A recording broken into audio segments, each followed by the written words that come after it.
Good Morning Business, le grand entretien. Notre invité, c'est Marc-Antoine Jamay, le président de Cosmétique Vallée. On va vous dire ce que c'est, et secrétaire général de LVMH. Bonjour. Bonjour. Avec pour les calls français, les Kering, L'Oréal, LVMH et Hermès, des résultats spectaculaires. On a encore vu L'Oréal hier soir, 38 milliards d'euros de chiffre d'affaires, plus 18%, 5,7 milliards de bénéfices, plus 24%. C'était la même chose pour LVMH la semaine dernière, 79 milliards de chiffre d'affaires, plus 23, 14 milliards de résultats nets, plus 17. Et vous nous dites ce matin, la filière des cosmétiques a encore besoin de se moderniser avec cet événement à Versailles hier avec les industriels, des chercheurs. Mais vous voulez aller jusqu'où? Parce que les arbres ne montent pas jusqu'au ciel. Oui, mais les concurrents sont de plus en plus nombreux. La Corée, Taïwan, Hong Kong, la Chine, tout ça, c'est des concurrents qui montent.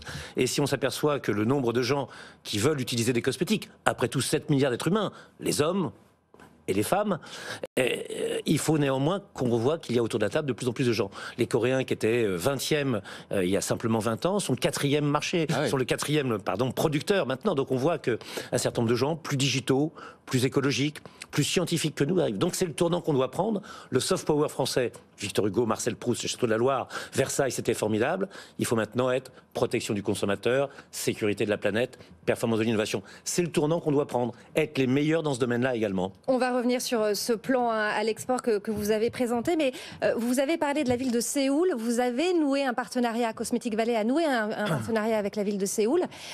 Dans quel but? C'est un rival?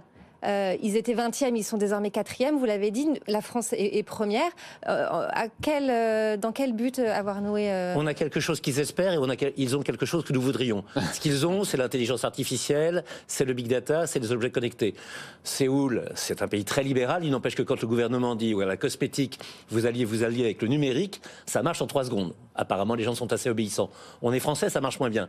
Donc, essayez de prendre toute cette capacité à faire que lorsque vous choisissez une crème de jour, un rouge à lèvres, vous allez sur un ordinateur, vous voyez une comparaison, il y a 10 000 personnes qui ont eu le même choix que vous jugez, vous décidez, vous avez un choix qui est... Vous faites le do-it-yourself absolument. Ils le font merveilleusement bien. Et la deuxième chose, c'est tous ces concurrents. On l'avait fait déjà avec le Japon il y a une dizaine d'années.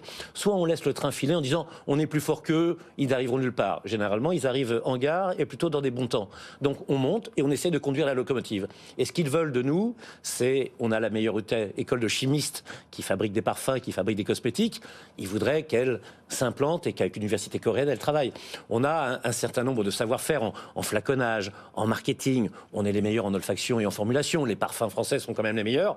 C'est ça qu'ils veulent savoir. Donc l'idée, c'est de les aider, mais de prendre ce qu'ils ont de meilleur et puis de repasser devant, de rester devant. C'est incroyable parce qu'on parle tous les jours d'intelligence artificielle ici. Je ne pensais pas que les cosmétiques, les crèmes, les parfums, vous mettriez vous aussi en avant ce changement de paramètres et de paradigme. Et je vois que vous ne rentrez pas assez souvent dans un Sephora. Lorsque vous vous maquillez, lorsque vous voulez votre mascara, lorsque vous trouvez votre rouge à lèvres, c'est l'écran qui est devant vous qui va vous montrer ce que vous seriez et qui va vous aider pour un choix. Lorsque vous souhaitez absolument avoir une crème qui est la seule pour vous, en fonction du taux d'humidité, de la température, du pays où vous êtes, de l'ensoleillement, les produits que vous avez choisis, ils vont, comme une sorte de machine Nespresso, vous fournir votre crème de jour qui sera balancée en fonction, une fois encore, de l'hygrométrie et de la température.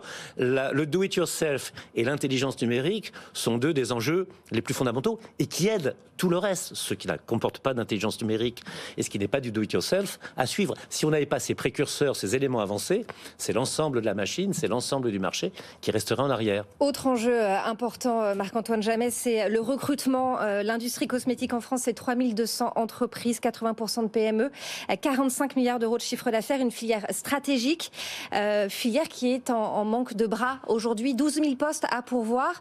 Qu'est-ce qu'il faut faire pour accélérer dans ce domaine? Alors, c'est compliqué, c'est 250 000 personnes. En même temps, ce que l'on cherche à dire, et c'est vrai, c'est-à-dire que tous nos processus sont artisanaux, que tout ce que vous avez dans la main, ce sont des produits de salle de bain et de sac à main. Donc, c'est des produits d'intimité de soi-même. On veut avoir une relation personnelle. Et en même temps, ce sont de grandes entreprises. Si nous sommes le 3e poste exportateur de la France, c'est parce que nous sommes une grande entreprise industrielle. Donc, expliquer par exemple à des garçons que la parfumerie n'est pas réservée qu'aux filles.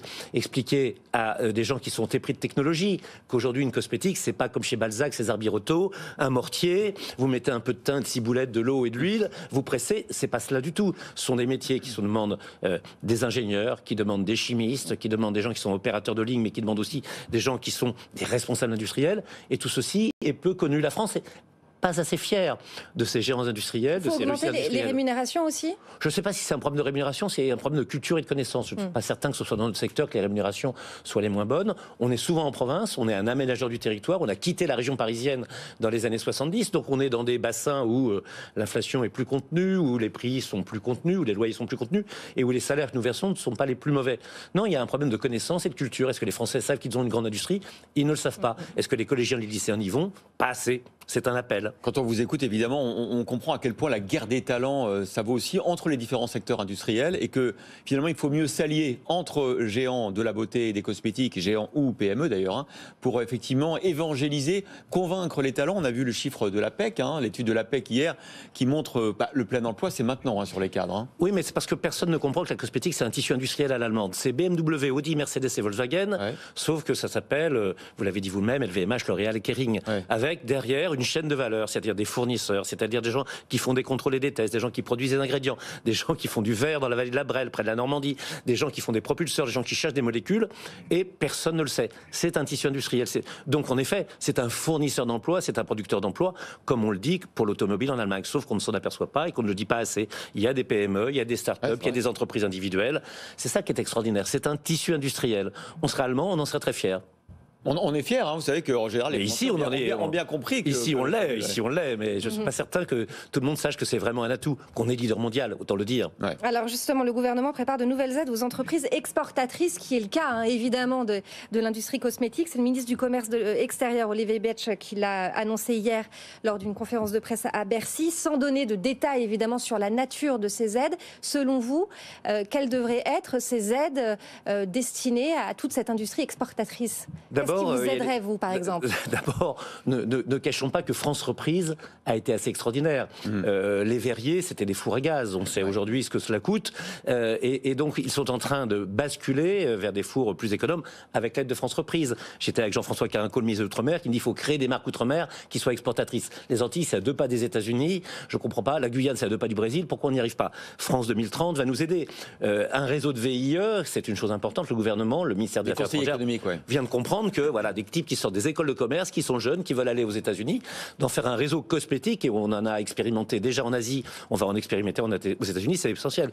Trouver des délégations commerciales, c'est-à-dire que Business France, qui fait un formidable travail, puisse emmener des PME qui n'ont jamais vu la tête de New York, qui s'imaginent que Hong Kong c'est un décor exclusivement de James Bond, qu'on puisse les emmener pour leur dire non, ce sont des marchés. Donc il y a véritablement, je pense, entre les pôles de compétitivité, la Cosmétique Valley en est un, et le gouvernement, une vraie alliance. Je pense que ce qui existe en Corée, au Japon de manière ultra forte, c'est mon correspondant au Japon, il compte sur des préfets, des ambassadeurs, des gens payés. Le Japon est un grand pays libéral, là aussi. En fait, c'est complètement étatique. Et ben, on vient de comprendre que la concurrence, c'est pas d'être naïf, c'est de faire en sorte que le gouvernement, l'État, la force du commerce extérieur et des ambassades soient au service de nos industries pour qu'elles rapportent de l'argent à notre pays. Il faut convaincre aussi, on l'a vu, hein, cette polémique sur le campus de Polytechnique, d'étudiants qui comprennent pas que ça peut être une chance pour eux d'avoir un grand industriel présent sur le campus comme LVMH. Et c'est cette volonté dans cette génération effectivement légitime, hein, d'aller vers de l'engagement et d'avoir des sociétés qui changent en bien la planète. Comment on les convainc que c'est le cas de l'industrie cosmétique? D'abord, j'ai trouvé ces jeunes gens très conservateurs. Croire que la chimie verte, parce qu'elle était utilisée par un grand leader mondial du luxe, n'était pas la chimie verte. Croire que l'intelligence artificielle n'était pas l'intelligence artificielle.